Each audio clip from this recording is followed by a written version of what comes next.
Pemirsa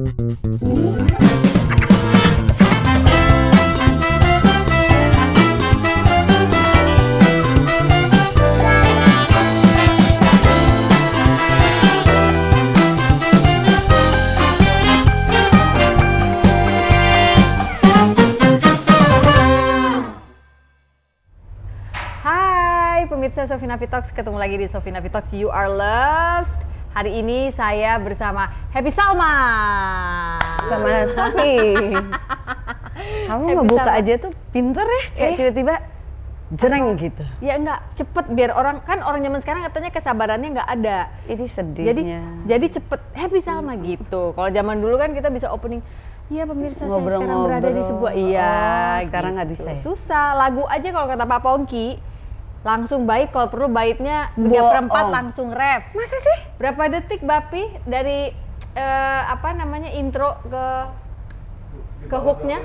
Di bawah 25 detik Bu Happy. Apa itu buat semua orang atau Gak tahu kebanyakan deh. orang? Coba nanti aku mau tanya, kalau di pementasan teater orang masih sabar menunggu? Harus dipaksa, kan aku kerem. Aku simpen dalam gedung, nggak bisa keluar. Gak bisa keluar. Happy Salma, siapa yang tidak kenal dia ya? Perempuan cantik yang semua orang tahu, sekarang hidupnya di Bali loh dia. Ya iyalah, kan menikah dengan laki-laki Bali, ya kan, masuk ke dalam keluarga Bali. Tapi mungkin yang selama ini Anda tahu adalah, dia mah kan model, pemain sinetron, pemain film. Hey, jangan salah, dia juga film director, dia juga produser. Enggak sih, kalau film masih jauh. Penulis film buku. Pendek. Ya film pendek kan tetap film atuh. Omnibus kan waktu itu ya. Kamu direct ya. Recto verso.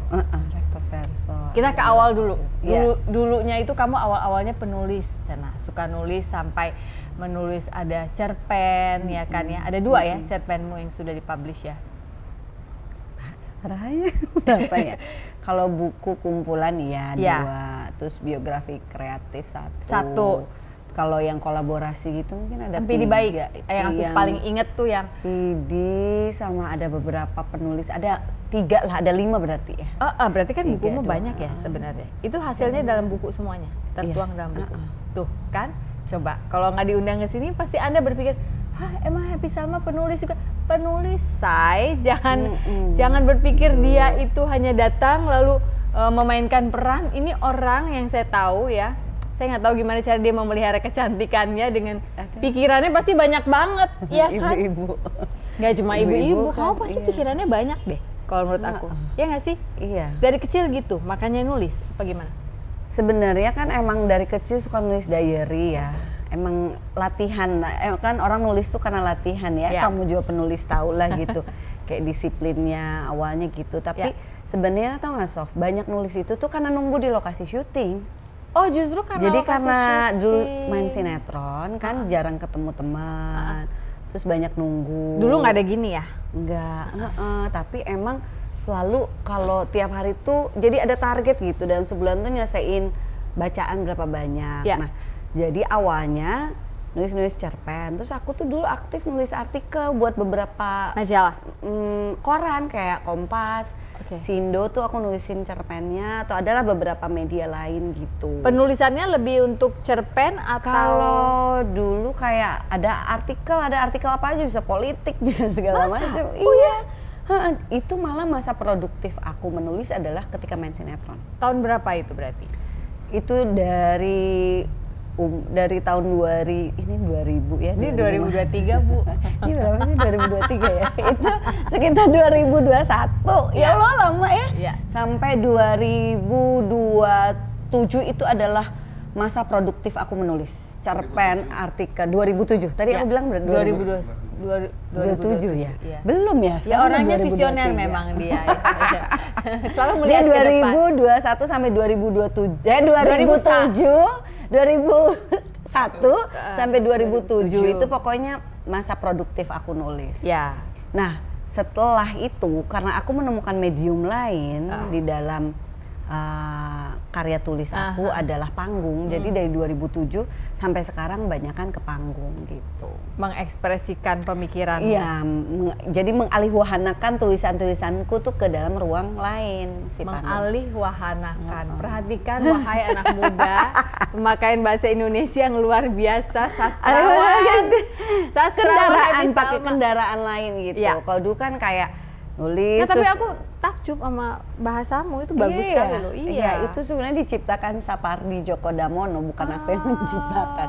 Jadi alihwahana itu adalah mengalihkan atau ada kendaraan lain dalam penciptaan yang lain gitu. Jadi dulu kan karena nulis, terus sampai akhirnya aku ngerasa aku menulis tuh karena aku terinspirasi dari karya sastra-sastrawan Indonesia gitu.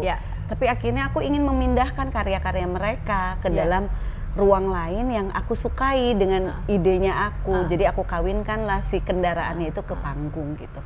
Kenapa panggung? Karena panggung tuh kalau kata Putu Wijaya cenah katanya bertolak dari yang ada. Jadi bisa dari ruang apapun. Istilahnya di bawah pohon juga bisa, budget berapapun bisa. Itulah kekuatannya panggung. Jadi dari situlah mulai bikin produksi pertunjukan sampai sekarang. Ada 63 pertunjukan yang udah dibikin dari tahun itu. Dari tahun 2001 itu? Dari 2007. 2007 itu. Tunggu, 2007 itu tapi belum ada Happy Salma pendiri Titi Mangsa Foundation, sebuah yayasan yang mengkhususkan diri dalam memproduksi pementasan-pementasan ya. Musik nggak ya, pementasan aja? Sebetulnya musik juga asal alihwahana, asal ada berhubungan dengan sastra bisa sih. Dulu waktu itu pernah alihwahanain lagu-lagunya siapa gitar?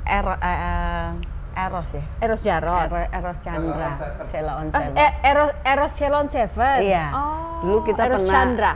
Eros Chandra. Kita alihwahanakan dari lirik-lirik dan lagunya dia ke dalam bentuk pertunjukan. Gitu. Itu pernah juga sih. Gitu. Oke, jadi Titi Mangsa Foundation ini adalah sebuah kayak yayasan, lembaga budaya yang mengkhususkan diri memproduksi, mengalihwahanakan pekerjaan apapun yang masih ada hubungannya dengan sastra, bisa musik, bisa dunia peran dan lain-lain. Oke, sebentar, sebelum itu kita mundur dulu sedikit. Itu kan udah Happy yang udah masuk ke teater, ke yang lain-lain. Tapi sebelumnya kan kamu main sinetron, main film pendek, main film, bahkan ada satu Piala Citra kan ya, tahun 2010 ya, kalau nggak salah. Kayaknya ya. Pada saat itu luar biasa banget kan. Nah itu awalnya bisa aku mah akan di pementasan teater gitu. Bukan berarti meninggalkan dunia peran di film dan katakanlah misalnya zaman sekarang ada yang ngajakin web series gitu kan, tidak menutup kemungkinan. Tapi kenapa mengkhususkan diri? Kalau orang-orang lihatnya, tapi Happy mah teater gitu. Kayaknya ribet gitu ya. Padahal enggak serius gitu. Kayak serius benar enggak sama sekali.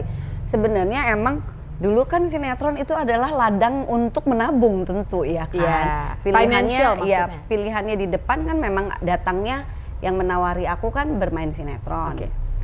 Tentu menyenangkan banget bermain sinetron ya. Saya bisa nabung di usia muda, punya banyak belajar, kayak disiplin waktu, terus udah gitu improvisasi dan lain sebagainya. Nah, pola-pola etos kerja di situ tuh aku ambil untuk di dalam pekerjaan yang lain gitu. Nah, tapi pada akhirnya ketika usia mulai dewasa kan waktu kita tuh makin sempit ya. Makin sempit. Kalau dulu kan ya punya waktu punya kita sendiri, terserah kita mau diapain aja. Paling juga keluarga atau pacar, keluarga juga terserah kita gitu ya, asal melakukan hal-hal yang bagus gitulah. Terus pacar juga apa sih kalau ngatur-ngatur kan kita nggak mau ya. Jadi waktu itu sepenuhnya adalah bermain sinetron, menabung, wah seneng-seneng gitu. Nah seneng-seneng aku tuh nulis memang, dan emang jarang ketemu temen juga. Masa sih? Aku tuh memang punya sekali banyak temen-temen dalam pekerjaan. Tapi sebetulnya tuh aku lumayan cukup tertutup gitu di ruang-ruang tertentu gitu. Kamu ngerti lah ya, maksudnya kayak aku punya kepribadian cukup unik dan aku menyadari itu gitu. Nah, udahlah sampai akhirnya waktu mulai terbatas, sampai akhirnya ketika menikah pilihannya udah nggak banyak. Bermain sinetron kayak dulu nggak mungkin karena lebih ke waktu.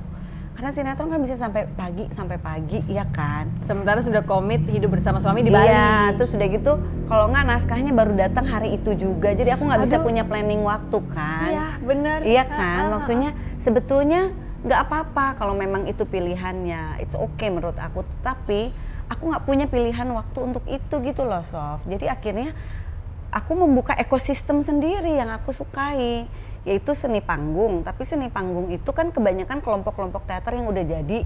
Misalnya kayak kamu dulu ikut Kang Hari Rusli gitu ya. Atau misalnya teater koma, teater mandiri, mereka adalah guru-gurunya aku gitu. Tetapi untuk aku masuk menjadi keanggotaan mereka sulit waktunya buat aku. Apalagi aku juga pada akhirnya di luar kota. Nah dari sebelum di luar kota pun aku susah ngikutin jadwal mereka. Jadi akhirnya mematik ide gitu untuk bikin lembaga budaya teater individual yang tidak ada keanggotaan. Tidak ada keanggotaan, oke. Jadi semuanya itu tersangkut sama kita sesuai dengan kebutuhan produksi aja. Misalnya lagi ada panggilan, idenya di sana sama atau memang punya perasaan yang sama. Tapi nggak mewajibkan. Misalnya kamu tiba-tiba nanti kita bareng-bareng gitu ya. Ya memang pada saat itu aja momennya, tapi aku tidak mewajibkan kamu jadi anggotanya dan lain sebagainya gitu. Nggak ada keriuhan itu.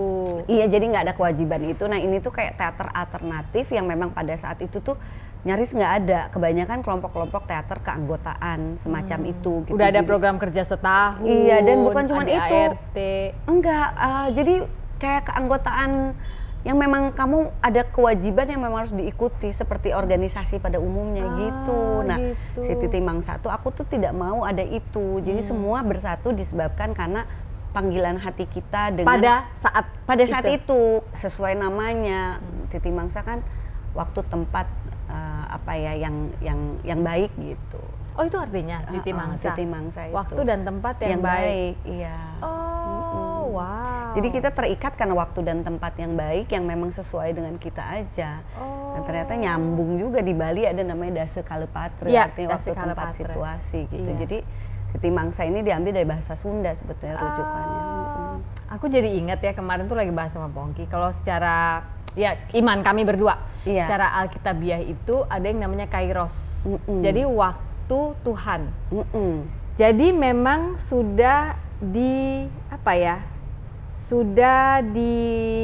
dibuat untuk waktu yang itu, untuk situasi yang itu akan terjadi itu. Betul. Gitu. Dan setiap orang, manusia atau apapun akan mobile. Iya. Manusia nggak akan selalu pada saatnya kamu baik, ada saatnya kamu nyebelin, kan tergantung waktu, tempat, situasi dan nggak apa-apa. Iya, dan nggak apa-apa itu ya. Iya. Oh, Titi Mangsa tuh artinya itu artinya bagus itu, ya. Jadi tahun 2007 bapak aku almarhum dulu yang kasih nama gitu. Oh, justru papamu nanya. Karena bapakku dulu kuliah di Unpad, dia masuk sospol, tetapi dia aktif di teater memang. Oke. Jadi aku dari kecil tuh suka lihat album foto tuh dia jadi Gatot Kaca, jadi dari apa situ gitu. liatnya. Jadi aku nanya ke dia waktu pas mau bikin ini. Padahlan. Padahlan. Iya, itu nama bapakku. Terus Pak, panggilannya Alan sama temen-temennya tuh. Pak, mau bikin ini aku sama Yulia Evina Bara. Dia tuh dulu kita barengan lah, dia aktivis. Terus aku dunia selebritas lah istilahnya. Terus karakter kita tuh jadi nyatu gitu di situ. Si Titi Mangsa itu awalnya. Oke, anak Pak Dahlan emang pinternya luar biasa. Ya Allah, alhamdulillah. Tapi jangan lupa dia juga pintar bisnis, itu kayaknya dari Bu Iis. Nah, iya itu mama bener. Bapakku nggak pintar bisnis. Bukan tukang dagang, ibuku tukang dagang. Justru ya. Iya. Kamu merasa punya perkawinan kedua itu nggak? Karena Sangat. aku inget gini. Aku kan dulu suka nih nanya gini, Dek, kan dia panggilan Dek, kamu tuh kok pinter banget sih Dek, bikin ini, bisa bikin itu, Jualan. bisa jualan gitu. Kalau teman-teman suka ke Bali ya, ngerti datang ke Biku. Nah ini keluarga Happy Salma dan suaminya sebenarnya yang membuat itu.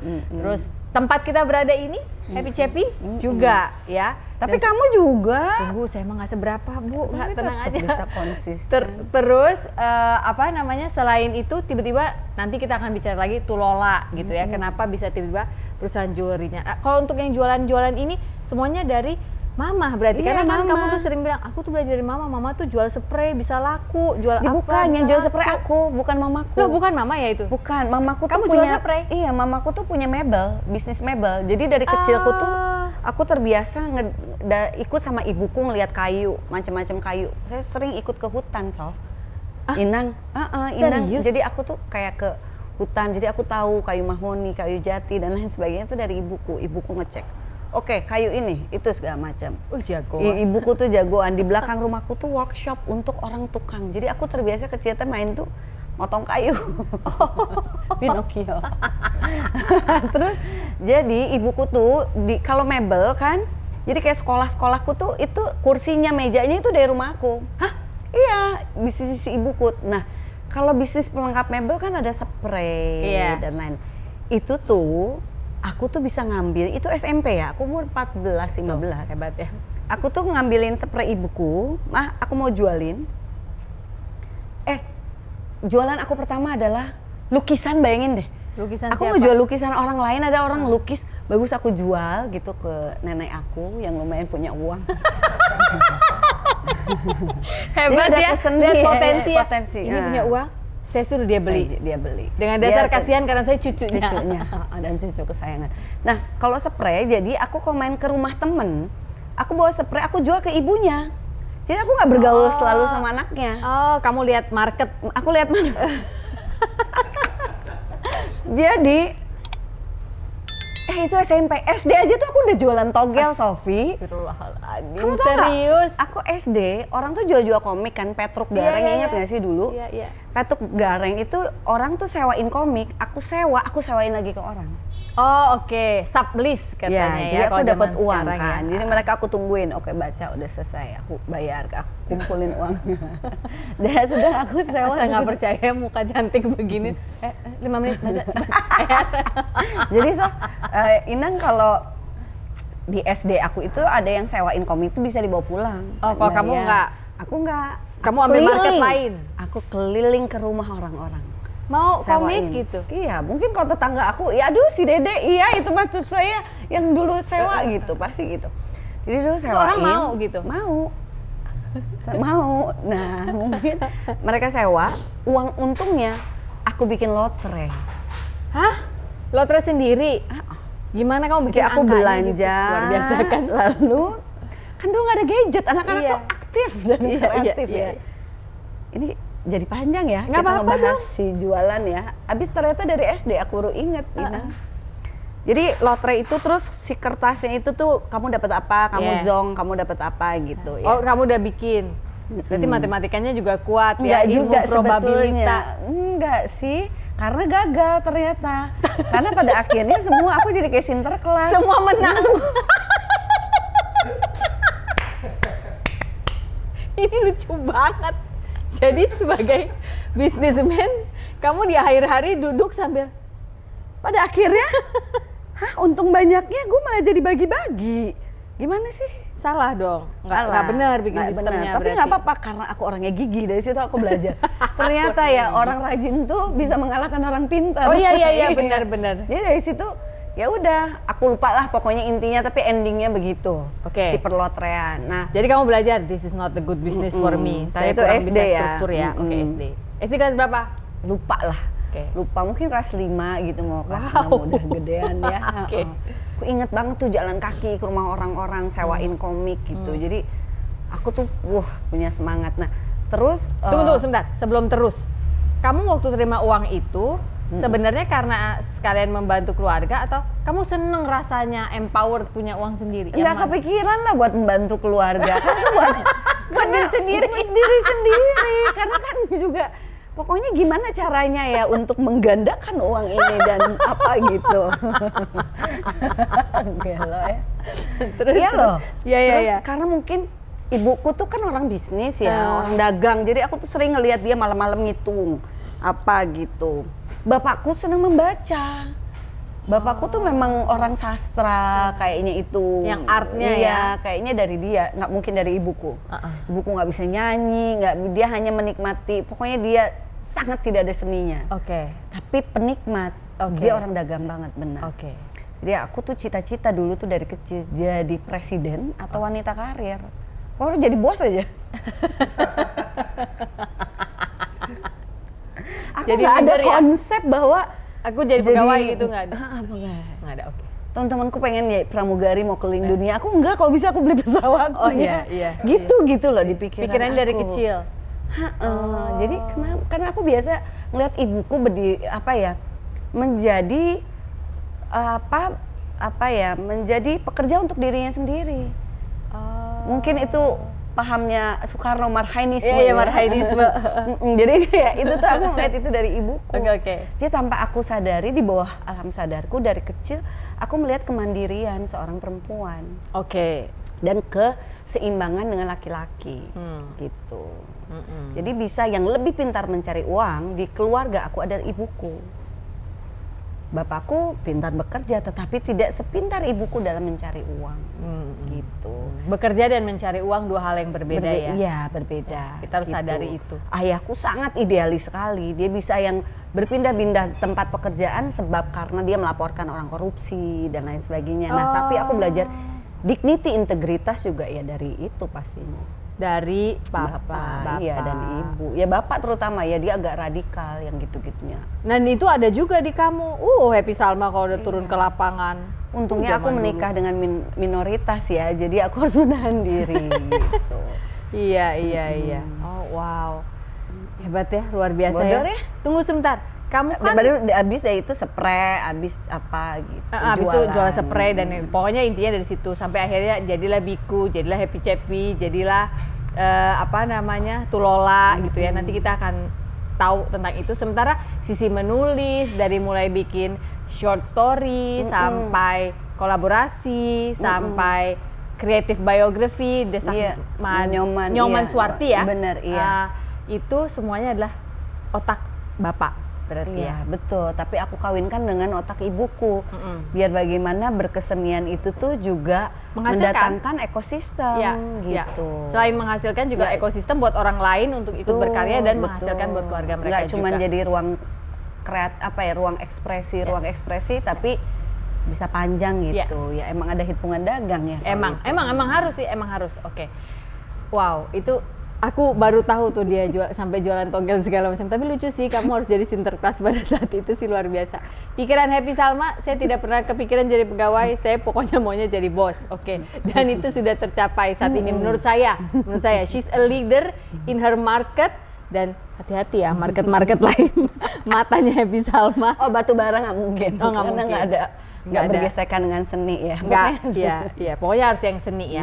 Oke. Kita udah bicara Happy Salma sebagai seorang seniman, seorang entrepreneur. Kita udah tahu darahnya itu dapat dari mana. Sekarang aku mau tanya Happy Salma sebagai istri, seorang suami, keturunan Raja Ubud. Nah, pertama kali kamu memutuskan untuk cakep sih nih suami gua. Ya dong, pasti awalnya kan lu cakep sih suami gua gitu ya. Tapi gimana ya caranya ya kawin sama orang terus gue harus hidup di Bali terus jadi menantunya Raja Ubud itu kan pasti kamu langsung nggak tahu toto dirinya itu kan berubah dong dari si ibu yang bos tadi itu kan keluarga kerajaan kan melayani bukan harusnya ya kan gitu. Nah awalnya itu gimana 2010 ya kamu menikah ya benar 2010 sebenarnya kan di Bali tuh udah nggak ada kerajaan ya bangsawan lah anggap gitu ya. Tapi ya dulunya kan nggak tahu gitu ya karena dia kan lahir besar di Sydney kan jadi aku pikir ya mungkin dia udah modern lah gitu ceritanya. Dia memang sangat modern di sisi yang lain tapi sangat tradisional di sisi yang lain gitu. Itu yang sangat menarik dari dia gitu karena itu. Nah awalnya sebentar, ketemu Cok Gus di mana? Cok Gus atau panggilannya Max adalah suami dari Happy Salma. Ketemu di mana? Itu dulu deh, penasaran. Itu dikenalin sama Audi Item. Ya, Audi Item yang kenalin. Audi kenal di mana? Aduh, aku nggak ngerti ya. Jangan-jangan Audi. Jangan-jangan blind date ya. Bisa jadi. Ya. Mungkin dikenalin Audi, orang teman-teman biasa sama Olive, Olive temen kita juga. Aku kan bersahabat sama Audi, sama Olive itu kita punya bertigaan tuh lagi sering main banget gitu. Nggak kepikiran juga, berteman aja biasa dikenalin. Tapi Cok Gus tuh suka nyusulin akhirnya ke Jakarta. Dia bukan tipe aku sama sekali. Maksudnya bukan tipe aku, bukan gitu. Aku nggak pernah punya pacar bentuknya seperti dia, nggak. Emang pacarnya bentuk seperti apa sebelum-sebelumnya? Seperti guru BP semua. Oke, ya. Ngerti. Sebetulnya Cok Gus kayak model. Semua dia pokoknya anak kekinian, keren gitu ya, gaul gitu. Jadi kayaknya bukan radar aku gitu. Tapi Cok Gus lumayan gigih juga ya ngedeketin, tiba-tiba dia jadi pembaca sastra yang sangat baik. Oh gitu, mendadak dia. Dia memang suka, dia waktu itu baru pulang keliling Tibet, India sekitar 1 apa 2 tahun. Dia banyak mempelajari banyak hal lah gitu untuk spiritualnya dia. Jadi kita punya frekuensi yang sama memang sama Cok Gus itu gitu. Tapi dia baru memutuskan memilih hidupnya tidak jadi seniman lagi. Karena dia ketika digital masuk dia nggak mau lagi bersinggungan mencari pekerjaan dalam dunia seni. Karena menurut dia terlalu idealis dan berat banget. Nah, dia ngambil sekolah bisnis lagi waktu itu. Nah, praktek pertamanya adalah dia bikin restoran ya si Biku itu. Ya, gitu. Biku. Nah, anyway, jadi gitulah awalnya dan ternyata dia adalah lahir dari keluarga yang memiliki adat istiadat yang sangat kuat dan kan anggaplah Ubud itu tuh benteng pertahanannya Bali ya salah satunya gitu. Nah, aku yang selama ini selalu dibilang cintai budaya ya. Aduh, aku tuh suka membayangkan gimana kalau pakai kebaya tiap hari. Aduh, aku tuh seneng deh karena badan kita tuh cewek tuh jadi bagus kalau pakai kebaya tiap hari. Taunya harus tiap hari beneran gitu. Sudah. Jadi you get what you ask for. Iya, itu dia. Dan akhirnya aku kan nggak bisa hipokrit lagi, munafik yang katanya mencintai budaya dan lain-lain. Tadinya koar-koar, sekarang jadinya. Karena aku pikir bukan koar-koar, aku pikir memang itu yang aku sukai. Dalam hatimu. Dalam tradisi, budaya, sastra. Tapi ketika di Bali itu bukan cuma kata-kata, itu dipraktekkan gitu. Jadi ketika akhirnya takdir menyatukan kita ya, aku tuh kayak dikasih nih yang lo pengen, ayo sekarang jalanin beneran dan udah di manifest tanpa kamu sadari. Dan di Bali kan bukan hanya kegiatan adat tuh bukan sebulan, 2 bulan, 3 bulan sekali.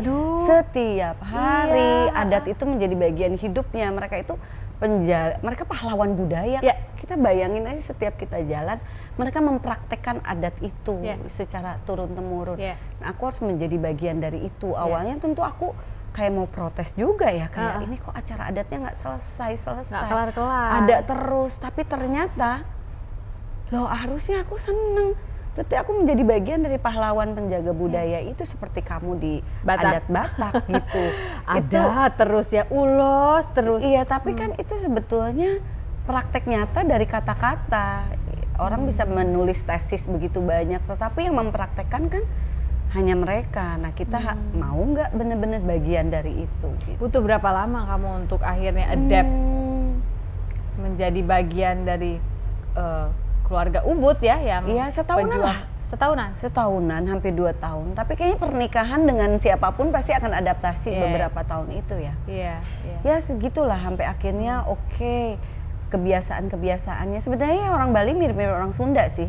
Senangnya guyup, silaturahmi, ngumpul. Cuma bedanya ya di sini kan ngayah ya, ada gotong royong, bikin kegiatan prosesi untuk upacara adatnya dilakukan secara mandiri gitu. Iya. Dan itu merupakan sebuah nah, Cok Gus ketat banget untuk itu. Oh, iya. Justru. Cok Gus padahal lahir besar di Sydney. Iya. Tetapi dia sangat punya pondasi yang sangat kuat untuk memelihara adat itu gitu. Jadi kontradiktif sekali bentuknya dia. Jangan-jangan dari waktu Cok Gus sangat disiplin dan sangat peduli akan hal itu, budaya Balinya, di situ kamu jatuh hatinya. Kan tadi kamu bilang dia bukan tipe guru BP. Tapi enggak, ketika udah ngobrol lebih dalam. Tadinya kan dia ngomongnya dia orangnya kamu tahu sendiri ngomongnya nggak banyak dan apa gitu, maksudnya yang ringan-ringan. Tapi ketika mulai membicarakan hal-hal yang fundamental atau yang mendalam tentang kehidupan, tentang pandangan hidup, kita punya visi yang sama gitu di dalam melihat moralitas dan lain sebagainya. Menurutku itu penting banget. Dari situ dia jatuh cintrong. Sampai akhirnya memutuskan untuk menikah. Dari situ gitu. Dan ya itulah, kita punya intuitif lah ya kalau mau menikah gitu ya, sama memilih seseorang pasti. Lalu lahirlah Cok Kinandari dan Cok Raindaru. Raindaru. Raindaru ya? Raidaru. Iya, Raidaru. Susah ya namanya.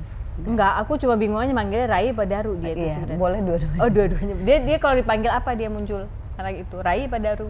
Kalau di rumah panggilnya adek. Adek. Rai artinya adek juga sih. Iya.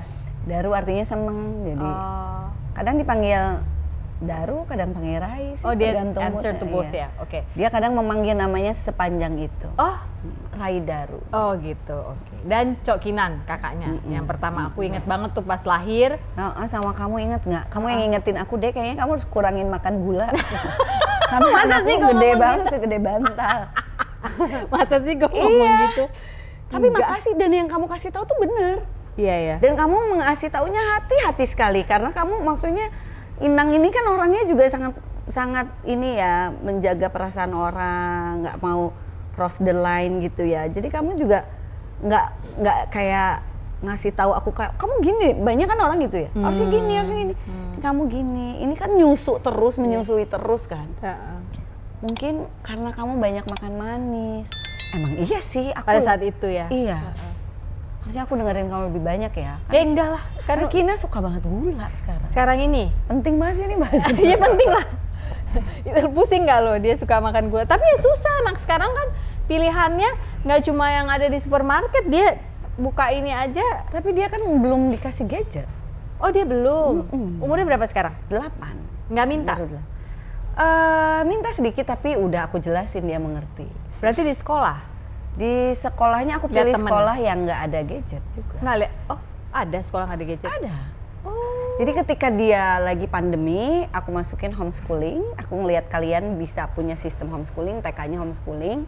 Tapi ada beberapa orang, ada 4-5 anak. Lalu ketika masuk SD, aku pilih kelas 1 SD yang tidak ada gadget, yang memang tugasnya menulis. Oke. Gitu, jadi sekolah negeri dulu SD-nya kelas 1, sekolah yang memang tulis dan kirim gitu ke orang tua, jadi anaknya tidak terpapar. Ketika kelas 2 aku pindahin sekolah lokal juga yang memang nggak ada gadget gitu. Dan dia udah dijelasin bahwa aku pernah ingat juga kata-kata kamu bilang gini, Inang, ada saatnya nanti anak-anak tuh memang nggak bisa dihindari, pasti akan pegang gadget. Aku tahu itu dan itu pasti akan terjadi. Tapi ternyata Steve Jobs itu kasih ke anaknya di atas umur 14 tahun kan gitu. Nah jadi aku pikir mungkin dia habis 14 tahun aku akan kasih. Jadi selama mungkin ini aku masih menahan. Jadi ya aku kasih kegiatan dia yang sangat banyak dan aku kasih tahu dia kenapa nggak boleh. Lalu aku kasih tahu ada anak yang ketergantungan gadget tuh seperti apa. Apa itu hormon dopamin, udah aku jelasin bahwa gadget itu bikin hormon dopamin kamu seperti orang ketergantungan merokok dan main judi. Tapi kan kalau merokok ada batasan usianya, kalau gadget tidak ada. Itu batasan tergantung orang tuanya.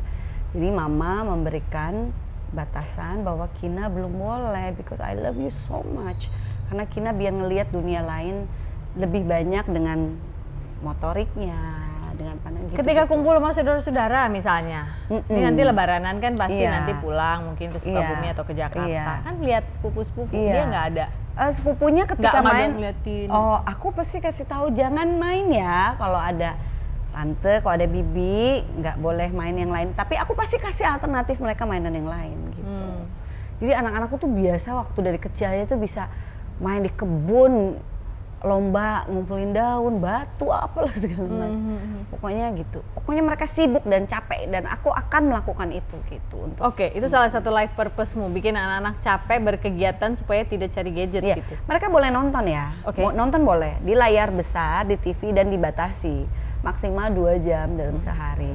Jadi di rumah aku tuh wifi-nya antara ada dan tiada. Jadi dia pikir rumah kita tuh dibatasi wifi-nya. Padahal mama yang matiin, hidupin. Jadi sebisa mungkin nggak nonton. Kalau YouTube ada dampingan aku atau papanya atau ada mbaknya yang jagain apa yang ditonton gitu. Tetapi itu juga udah dipilih dan nyaris enggak sih. Gitu, dan dia tahu itu ada di gadget yang bukan milik dia gitu ya. Dia harus minta izin, dia harus meminjam. Karena nggak ada gadget, di TV aja. Oh jadi TV, jadi nggak bisa pakai handphone mama misalnya. Nggak ada. Berarti kan kamu dan suami juga harus konsisten dong. Kalau anak nggak boleh nonton YouTube di handphone, kalian juga berarti? Enggak. Aku nggak nonton begitu juga. Kalaupun mau nonton di laptop, mereka tidur. Aku nggak pakai laptop juga di TV juga. TV semuanya. Iya, Oh wow. karena kecuali kalau mereka mau tidur, papanya di komputer. Jadi aku kalau melakukan kegiatan gitu nggak di depan mereka. Nah tapi ini bener sih, karena aku inget semakin kesini semakin susah. Anakku kan sekarang udah kuliah yang Iya, paling kalau besar. kuliah nggak apa-apa lah. Iya iya. Sekarang udah kuliah yang besar. Iyalah tugas-tugasnya. Kan. Iya. Tapi nggak, aku jadi ingat waktu itu ya Bapi ya, anak-anak juga nggak kita kasih sampai cita-citanya sampai umur 14. Tapi kenyataannya ketika kami pindah ke Bali Iya. dan kami tidak punya support system yang Mbak dan yang lain-lain di rumah. Memang pilihan ya saat itu. Kita berpikir, wah tapi kalau kita dua-duanya lagi ke Jakarta nyari uang gitu kan, kita harus bisa kontrol anak-anak nih gimana untuk cari tahu mereka gitu. Jadi satu handphone kita bilangnya ini punya mama sama bapak ya, buat kalian berdua, ditaruh di sini. Jadi waktu itu awalnya itu umur, aku inget tuh umur 12 mau 13 tuh Rangga udah tuh. besar tapi. Iya, tapi sempat menahan sejauh itu juga sih, dan I feel you, itu susah sekali karena gempuran kiri kanannya. Iya, dan untungnya kan kalian punya anak udah lebih lama ya. Maksudnya anak-anak generasinya zamannya. udah. Iya. Jadi kan sekarang Rangga udah berapa umurnya ya? Rangga 19 ya. Jadi kan 19 tahun lalu kan sama 8 tahun lalu beda banget kan gitu. Jadi maksudnya ini generation Z sama anakmu kayaknya generation Alpha ya maksudnya. Kayaknya udah beda. ya. Udah yang lahir ada beginian deh. Iya betul, gitu. betul banget Inang. Jadi ya, tapi anak-anak sangat mengerti. Jadi kalau mereka mau ngintip atau apa, mereka juga pasti lihat aku. Mereka tahu sekali gitu. Udah dikasih tahu baik-baik. Living in Bali membuat itu lebih mudah nggak untuk menjauhi gadget menurutmu?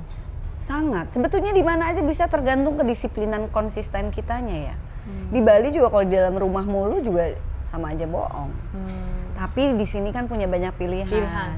Main ke pantai, main keluar, tapi kan orang tuanya harus dampingin juga. Kalau orang tuanya males ya nggak bisa juga. Iya. Aku inget sih kadang-kadang dulu tuh kalau pas ngontak Happy karena bentar ya, lagi di pantai signalnya jelek nemenin Kina main gitu. Jadi memang dia mencarikan kegiatan sih buat karena anak-anaknya. mau itu depan pantai tapi depan pantainya dikasih gadget ya sama aja bohong ya gitu. Jadi menurutku memang butuh stamina yang panjang ya. Ya Inang udah melakukan itu ya sebagai senior tapi memang jujur di dalam 8 tahun ini kan susah banget. Tapi akhirnya itu membuat pilihan-pilihan aku dalam memilih dia sekolah dan lain sebagainya gitu. Iya, itu jadi dasar ya. Dan untungnya memang solid juga sama Max sama Cok Gus gitu. Harus untuk itu. Iya, karena kalau enggak ya kita create monster ya. Nah, itu karena kebanyakan sekarang ya sorry ya, bukannya aku no judging ya. No, Setiap orang punya pandangan dan pilihan dalam membesarkan anak.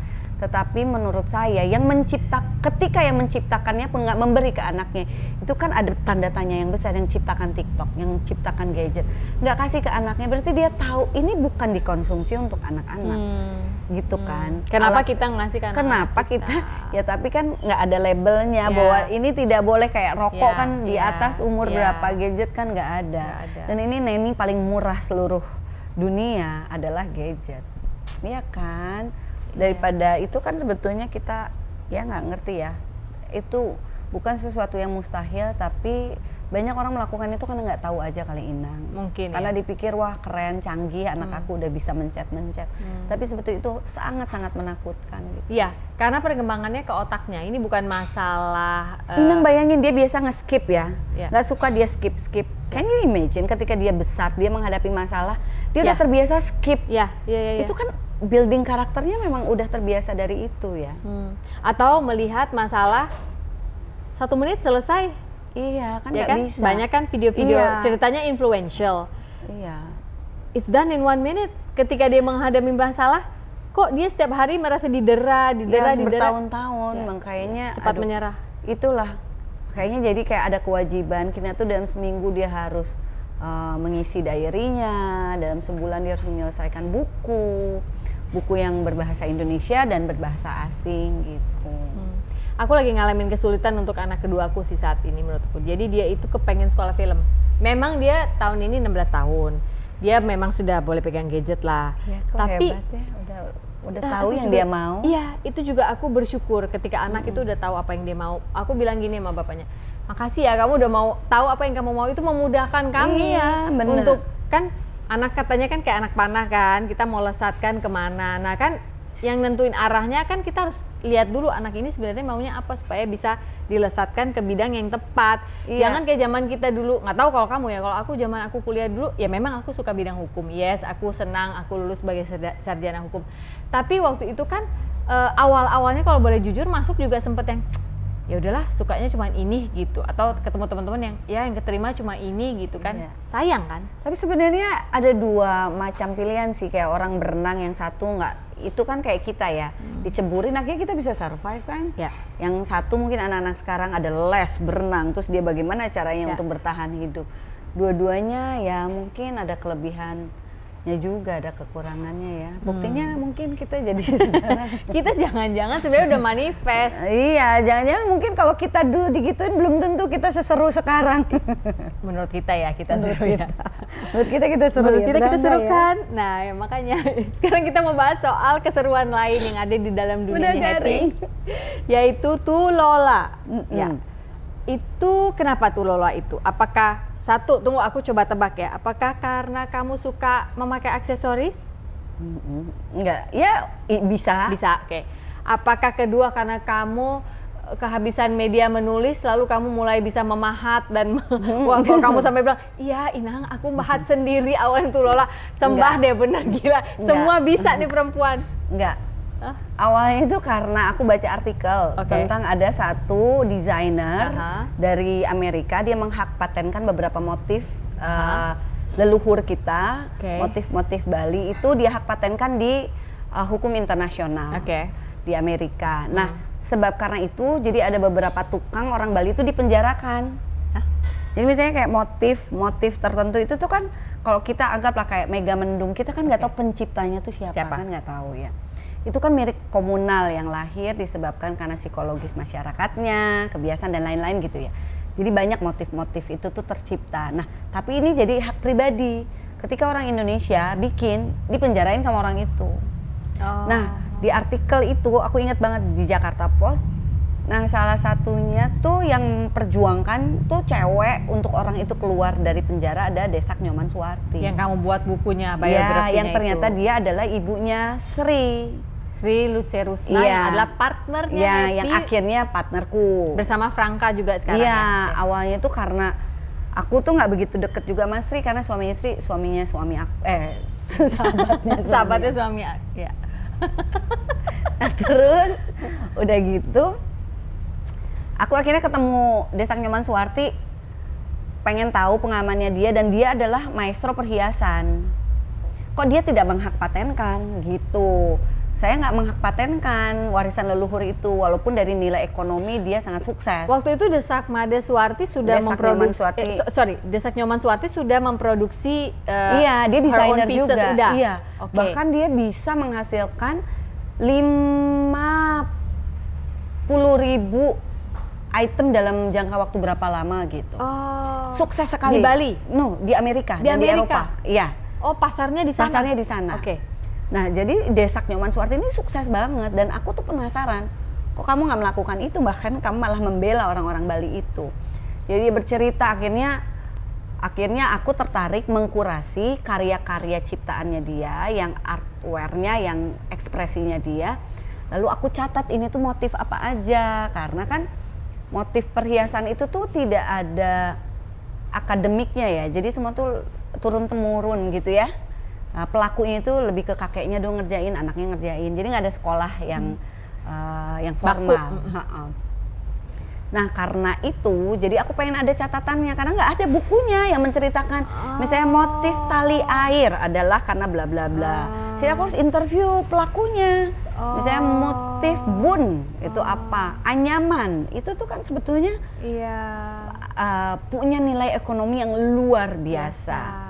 Nah, di dalam proses itu aku jadi deket sama anaknya yang membantu mengkurasikan, mengkelompokkan karya-karya ibunya. Jadi awalnya ke si mamahnya dulu. Iya, jadi aku nyatot itu ya bertahun-tahun, 3 tahunan. Aku baru awal-awal pindah ke Bali, udah nggak main sinetron, aku juga agak kesepian, jadi aku heboh. Kalau kata orang Sunda mah kamu emang gawe pisan, segala dicatat. Dicatat. Nah, kalau ada daun lontar mungkin kamu udah di atas daun lontar. Untungnya kamu nulis itu apa, taruh di gadget? Nulis. Oke. Terus aku tulis, catat, aku ada beberapa tim gitu ya. Sampai akhirnya aku dekat sama anaknya Sri. Sri waktu itu lagi memulai meneruskan bisnis orang tuanya, tapi dia belum jadi desainer. Oke. Dia bikin brand namanya Tulola, dia ingin membuat production, misalnya kalau kamu punya brand bisa bikin di tempatnya dia. Oh, jadi dia oke, spesialis production. Ya. Lah tapi dia punya bakat yang luar biasa menurut aku. Ya. Jadi akhirnya aku juga menyukai apa yang dia bikin. Dia mau jual buat di Amerika, dia udah pakai PR di Amerika, makanya dipakai sama istrinya Kurt Cobain, siapalah segala macam gitu. Pokoknya kan kalau di luar negeri tinggal ada uang bisa bayar agent anyway. Nah, tapi aku bilang, Sri kayaknya ngapain market di sana? Marketnya kamu kuatin di sini karena ini home shopping ibumu juga tetap ya si dagang ini. Home shopping ibumu juga udah mulai menjatuh perannya karena semua tuh udah mulai Instagram belum ada ya. Akan ada yang baru nih menurut saya gitu, bukan website, bukan TV lagi. Udah kamu untuk market Indonesia, kamu aja jadi desainer, aku bilang gitu. Oke, kamu udah ngelihat arahnya akan ada home shopping untuk jewelry gitu? Iya, home shopping akan di end menurut aku. Oh, justru Menurutku akan selesai, ibunya kekuatan di home shopping. Kamu jangan ikut ke sana menurut aku. Kamu jangan market ke ibumu. Marketnya? I think it's done. Market kamu di sini dulu kuatin. Di Bali?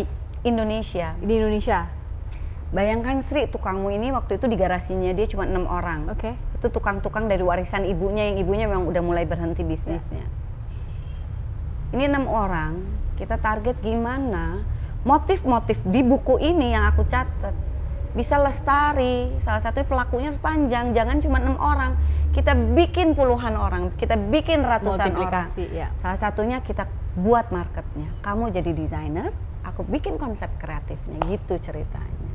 Luar biasa banget. Jadi ceritanya, oke, kamu bikin desain, aku bikin perhiasan mama orang loh, dia yang atur hidupnya si Sri. Sri, kamu bikin ini tukang kita multiplikasi. Tapi kamu desain ya Sri? Biar saya pikirkan konsepnya. Sri, karena kamu lahir aja di studio. Si Sri ini. Sri itu tuh kecilnya aja main batu, jadi dia secara otodidak DNA-nya dia punya kekuatan itu. Sama seperti kayak anak kamu akan menjadi filmmaker yang hebat, akan jadi lawyer yang hebat, yang punya intuitif seni karena DNA-nya dari situ. Aku percaya itu. Jadi aku ngelihat Sri itu DNA-nya memang di sana. Kamu harus jadi desainer. Saya bikin kekuatan desain itu untuk hidup gitu. Jadi aku bikin sebelum ke desain ada ke konsepnya. Apa sih yang mau dibikin gitulah awalnya. Terus kita barengan. Langsung punya toko nggak waktu itu? Enggak, kita uji coba dulu ya karena kita teman. Kalau sukses kita lihat sign-nya dari yang di atas gitu. Udah deh nih kita bikin event di Jakarta, ngaco aja ngayal kita bikin. Oke Sri, aku ajak kamu ke Jakarta, kita cari ide. Idenya apa ya? Oke, aku tanya temenku. Di mana ya kelompok keroncong paling tua? Ada katanya di Cilincing, Keroncong Tugu. Oke, Sri, ayo kita ke tempat paling seru di Jakarta, yaitu di Tanjung Priok. Di Cilincing. Kamu harus melihat keindahan dan kechaosan. Oke. Si anak Bali ini. Si anak Bali, anak New York. Ini udah pakai blazer, keren banget. Karena mau diajak ke kota besar. Diajak ke Priuk sama Happy Salma. Mobil-mobil apa tuh yang gede-gede tuh yang buat ngangkut-ngangkut. Kayak truk-truk gede ini di mana sih? Si anak kontainer di mana-mana, kok Jakarta isinya kontainer semua. Anyway, akhirnya ke Keroncong Tugu. Sri, kita dengerin mereka main keroncong. Dia nggak nanya tuh nih ngapain sih ke Jakarta? Iya, ngapain? Kita juga nggak tahu. Kita lihat, tiba-tiba kita ngelihat lambang di situ. Ada lambang bintang, belakangnya hitam. Ini lambang apa ya? Ini lambang keroncong kami, Keroncong Tugu, dari leluhur kami orang Portugis. Oke, coba dong nyanyiin lagu yang paling kalian suka. Mereka nyanyi, mereka nyalain lagu keroncong orang, atur hidup orang. Coba nyanyi, saya mau dengar. Terus dia nyanyi Juwita Malam waktu itu. Oke. Aku sama Sri langsung lirik, oke Sri, koleksi kita namanya Juwita Malam ya. Logonya ini kayak logo yang pernah kamu bikin di desain kamu. So kita akan meant to be. Aku kan percaya juga sama tanda-tanda gitu. Oke, jadi Juwita Malam aku bikin story-nya tentang perempuan bla bla bla bla bla. Akhirnya dia pulang ke Bali, dia sama tukangnya metikin bunga di kebun. Kita bikin desain teknik yang jarang orang lakukan, bunga yang layu, ada kehidupan. Pokoknya tuh desain itu harus hidup. Kanan kiri berbeda, di antara bunga yang mekar tuh ada bunga yang baru tumbuh, pokoknya 3 dimensi itu harus ada di dalam desain itu. Jadi teknik itu nggak bisa lagi kita lakukan karena memakan waktu lama, durasi yang panjang, tapi bagus untuk memotivasi tukang bahwa mereka melakukan hal yang tidak biasa. Oke, ya. Gitu. Si tukang jadi punya semangat lagi, ya. Jadi akhirnya kita bawa, pameran di mana ya waktu itu dialog. Langsung pameran.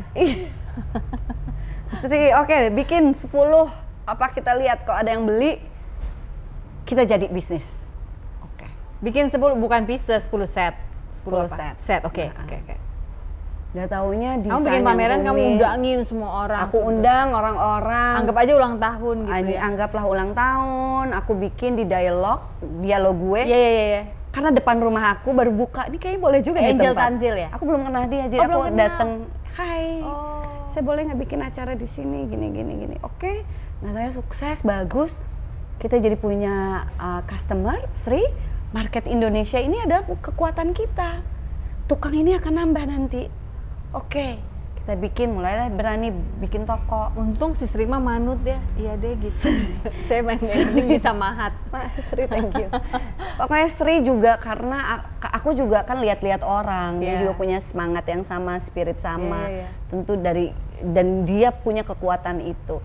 Nah pas ketika buka toko, kita mulai bikin event, lama-lama kita tuh agak error dengan angka kita berdua ini. Jadi kayak costingnya suka ini, yang kita bikin tuh yang besar-besar, tapi sebenarnya menghidupi kita tuh yang imut-imut. Mulai deh nih kita galau, pas galau kita punya sahabat, di mana suaminya Franka ada sahabatnya suamiku, sahabatnya suaminya Sri. Dia memang lama di retail. Lama di retail, biasa operasional toko. Dia bukan seniman, tetapi dia biasa mengatur hitung-hitung barang-barang seniman. Kayaknya Sri yang punya intuitif bahwa kayaknya Franka akan menjadi partner kita untuk kita biar nggak usah pusing ngurusin angka. Gitu. Akhirnya dia berpartner, baru kita punya strategi. Dari sekarang tukang kita hampir 100. Dari 6 di garasi itu, item kita setahun kita bisa mengeluarkan hampir 50.000 item. Bentuknya sekarang workshop gede pabrik gitu atau masih gimana bentukannya? Bentukannya kayak rumahan, tapi tukang kita ada perempuan, ada laki-laki, keren banget. Tukang bikin, bayangin dari motif-motif yang dari leluhur dan dikawinkan dengan motif yang baru dijadikan satu. Walaupun sekarang kopian desain kita udah 1 juta umat, tetapi di sisi yang lain, ya kok Pongki juga, kamu juga suka di copy kan, nada lagunya dibikin ini kan, kita bisa terus maju. Yang penting kita punya banyak manajemen yang sehat, karya yang terus tumbuh, pasti bisa bertahan gitu. Dan sekarang dari toko yang aku tahu awal-awalnya di Seminyak itu udah nggak di situ juga, udah pindah. Sekarang ada di sekarang Seminyak. Udah ada di Jakarta juga. Jakarta ada 2 ya? Apa kemarin baru buka lagi kan? Total toko kita ada 8 sih. Dari awal mulai tahun? Ya 2011 itulah. 2011. Luar biasa loh. Ya, ada di Surabaya. Itu tapi sebetulnya muncul kan karena naif, hal yang naif itu, bahwa gimana tukang ini biar motif ini nggak dicuri orang lain. Satu-satunya aku ngelihat orang Jepang, orang India, nggak mungkin baju sari diklaim sebagai baju orang Thailand kan, nggak mungkin. Kan dia pakai setiap hari, dia pakai menjadi bagian dari hidupnya. Begitu juga motif perhiasan, nggak akan lagi ada orang asing yang curi karena motif ini lestari dan kita pakai sehari-hari gitu. Dan market yang tadi kamu bilang home shopping is done, ketika home shopping balik lagi karena pandemi, kamu ikut merasakan nikmatnya ya sebenarnya. Iya dong, balik home shopping dong, orang begitu bisa ngeliat Tulola di sini? Enggak, karena aku enggak pakai home shopping, sistemnya adalah customer service. Customer service. Iya, jadi ketika pandemi waktu itu nyepi ya, aku ingat banget dia habis meditasi, toko akan tutup, aku bikin toko virtual. Adalah dengan cara customer service. Jadi aku bikin Tim yang tadi 2 orang aku bikin jadi 10 orang. Oke. Dengan sistem-sistem yang aku buat gitu. Nggak kebayang ya hidupmu ya luar biasa banget ya. Belum ngatur anak sekolah, menjauhkan mereka dari gadget, ya kan? Belum ngurus suami. Kan Scorpio sama Capricorn 11-12 bukan? Iya, heboh aja gitu hidupnya ya. Pokoknya harus ada aja yang sebetulnya dikerjakan. enggak juga sih. Kalau dipikir aku juga banyak santai sih, So. Masa sih? Inang, aku Nggak, banyak. aku denger hidupmu ya. Maksudnya oke, aku lihat hidupmu. Enggak, itu sekarang. sebenarnya karena aku udah ketemu pola kerja. Ibaratnya kalau tempat sampah, organik, non-organik jadiin satu semua. Riweuh, Heboh. ya. Ketika non-organik, semua tuh udah Otaknya kayak gue semua dipilah-pilah. kotak. Iya, kan gitu. Kapan mengerjakan yang ini, Iya. kapan yang ini, kapan. Tapi itu pun juga sebenarnya lelah. Dari kotak yang ini kita pindah ke kotak yang ini, kotak yang ini kita pindah ke kotak. Karena kan itu ada gilirannya. Enggak juga sih, aku pokoknya bikin selalu, aku kan punya delegasi, Inang. Kalau kamu kan semua kamu kerjain sendiri, Enggak, nyikat ada kamar juga. mandi juga masak, matang sayur kamu sendiri. Aku nggak mungkin mau itu. Aku Enggak, kan itu bagian dari terapi aku. Inang, Menenangkan kamu diri. tuh merajang bawang, itu aku hitung loh. tuh kan aku nggak 1, 2, mungkin. 3. Aku hanya membuat pola besar, Inang. Oh. Aku cuma membuat pola besar, aku mendelegasikan. Oh. Jadi kalau aku punya tangan kanan, ya di Tulola itu aku ada 6-7 orang yang membantu meringankan. Di Titi Mangsa ada 5 orang. Aku sendiri ada 2 orang. Jadi aku ada orang-orang yang bantu. Nggak kayak kamu. Aku ada juga yang bantu, enak aja. Iya, Kesannya tapi kan kayak gurita gitu tangannya Enggak, di tapi mana-mana. Inang, maksudnya aku tuh adore sama kamu tuh bukan hanya membuat skema, tapi kamu tuh di lapangan tuh juga bisa ini gitu loh. Kamu kan kayak misalnya punya restoran, kamu punya konsep dan kamu ikut masak di dalam. Aku kan nggak mungkin. Nggak ikut masak sih, sekarang kan Tapi udah ada kan- staff. Ya tapi kan awalnya iya, trainingnya ya. Karena aku percaya akan memindahkan value yang aku percaya kepada, ya sama kayak multiplikasi tadi, cuma bedanya kan tukangmu sudah punya skill. Kalau aku, wah ini dari nol nih, gimana supaya ini jadi Iya. dulu terus kita multiplikasi. Iya, mereka. kamu gitu. Kalau aku cari yang memang skill yang udah ini lalu kita arahkan gitu dan kita ciptakan. Panjang, emang nggak habis-habis kalau ngobrol sama Happy Salma. Karena dia selalu ada aja cerita yang Enggak, membuat bukan kita gitu. terkesima. Aku juga tergantung kalau yang ngajak ngobrolnya nggak kamu juga nggak panjang juga ngobrolnya ya. Satu lagi aja deh buat kaum kita yang sedang menonton di luar sana. Perempuan-perempuan yang juga setiap hari berjuang sesuai tujuan mereka diciptakan. Purpose mereka kan setiap orang punya purpose beda-beda ya. Kira-kira kalau ada hal yang bisa kamu share secara publik di depan kamera yang kamu mau sampaikan, bukan sampaikan ya, nilai yang kamu tanamkan di anak-anakmu, Kina dan Rai, apa sih?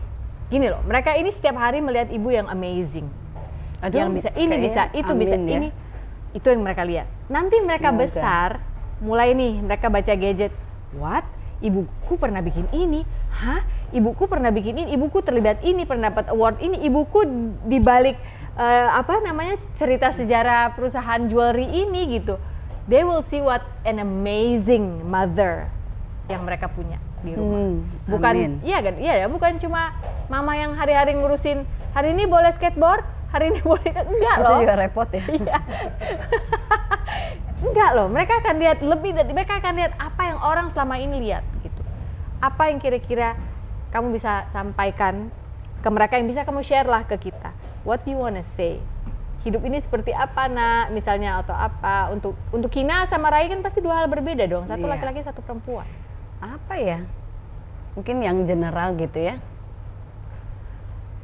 Pokoknya buatku ya, bidang pekerjaan apapun tuh tidak ada yang tidak akan berhasil selama dia percaya diri dengan pilihannya. Karena ketika misalnya pilihan-pilihannya tuh nggak populer lah gitu, seniman, main teater, atau bahkan apalah yang aneh gitu, yang jarang orang minati gitu. Jangan pernah takut selama itu yakin, karena pasti kita akan menciptakan ekosistemnya, kita akan menciptakan marketnya selama dia percaya diri dengan pilihannya, itu aja. Intinya jadi orang tuh harus yakin dan percaya diri, itu aja dulu. Kina sama Rai boleh pilih apapun bidang yang apa aja. Mau jadi kolektor batu juga boleh, karena aku yakin, maksudnya yang absurd ya, yang seaneh itu kita tidak apa-apa, selama orang itu yakin. Karena orang itu kalau yakin banget, dia akan mencari peluang, mencari cara. Suamimu pencipta lagu, itu masa depan apa sih pencipta lagu? Tetapi karena dia sangat menyukai, mencintai, dia akan ciptakan market itu. Dia akan ciptakan kepercayaan itu kepada dirinya sendiri. Itu yang aku percaya. Jadi sebenarnya hal-hal di dunia ini kan duniawi semua ya. Duniawi ini tentu ada tangan-tangan Tuhan yang tidak terlihat. Tetapi ketika mediumnya adalah diri kita meyakini itu, pasti itu semua terjadi. Kamu kena loh ke hati suami saya ngomong soal pencipta lagu. Beneran. Karena 20 tahun perkawinan kami, aku aja sebagai istrinya butuh waktu lama sekali untuk, kemarin kan sempet tuh wawancara dia, sempet aku gini, maaf, aku ngomongnya publik karena kalau ketika berdua aku kayak mau ngomong itu kayak wagu gitu loh, kayak nggak enak, tapi aku bilang maaf ya, di awal perkawinan kita tuh aku selalu berpikir aku harus cari kerjaan lain lagi supaya bisa support ini anak mau sekolah mau apa karena aku nggak ngerti apa yang kamu lakukan dengan tapi karena ini, tapi sekarang aku melihat hasilnya gitu loh, dia begitu konsisten. Nah itu dia, dan percaya. Kalau dia percaya, meyakini, percaya diri, akan muncul konsistensi, akan muncul rasa tanggung jawab, akan muncul integritas dan dignity. Yang itu tuh akan ngikutin semua karena dia believe gitu. Dia believe dengan potensi diri. Tentu di tengah jalan akan aku kenapa ngomong begini, karena itu yang sudah aku lakukan. Karena kenapa sih dulu aku punya banyak kesempatan. Kalau berhenti main sinetron bisa melakukan hal yang lain yang berhubungan dengan dunia populer yang tentunya menyenangkan juga, tetapi bukan diri aku gitu. Aku nggak sepenuhnya bahagia.